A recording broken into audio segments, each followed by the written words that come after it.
খুলনার ইফতার বাজারে বৈচিত্র্য নজর কাড়ছে সবার, আর ভিন্ন স্বাদের খাবারের সন্ধানে ভিড় করছেন সাধারণ মানুষ। হোটেলে, ফুটপাতে বাহারি ইফতারের সঙ্গে থাকছে দেশি বিদেশি ফলের সমাহার। ইফতারে অনেকেরই পছন্দ মুখরোচক খাবার, তাই স্বাদের বৈচিত্র্য আনতে খুলনায় অভিজাত রেস্টুরেন্ট থেকে শুরু করে বিভিন্ন স্থানে ইফতারের আয়োজন নিয়ে বসেছেন বিক্রেতারা। এবার খুলনার ইফতার বাজারে হালিমের কদর সবার উপরে। বিশেষ করে খুলনা সাউথ সেন্ট্রাল রোডের নানা হালিম কিনতে দূর দূরান্ত থেকে ক্রেতারা আসছেন। আমি 92 থেকে শুরু করেছি ব্যবসা। তখনও সলিড গোশত দিয়ে বানাতাম, এখনও সলিড গোশত দিই। তেল ভালো, তেল সয়াবিন তেল, ঘিও ভালো।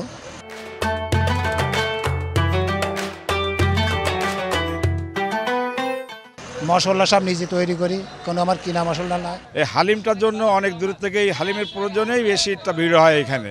পছন্দের খাবার কিনতে পরিবারের সদস্যদের নিয়ে আসেন অনেকে। অ্যারাবিক খাবার খুঁজছিলাম, অ্যারাবিক খাবারগুলো ইফতারে আসলে খুবই ভালো হয়। তার মধ্যে ক্যাসেল সালামে ভালো পেলাম। আলুর চপ, বেগুনি এগুলো বাসায় করতে, আর এমনি এক্সট্রা যে ছোট ভাগ্নি আছে তার জন্য ওই চিকেন শর্মা নিতে আসছি। নতুন ধরনের খাবারের স্বাদ পেতে বাইরের দোকান থেকে কিনছেন বাহারি ইফতারি।